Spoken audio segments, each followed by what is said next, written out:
সতীনাথ মুখোপাধ্যায় একটা কালোজয়ী গান নিয়ে শুরু আজকের দিনটা।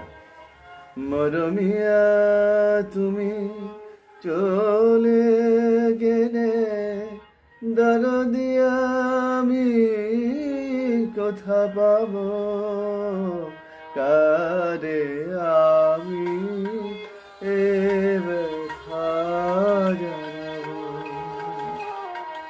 কারে আমি এ ব্যথা জানাবো।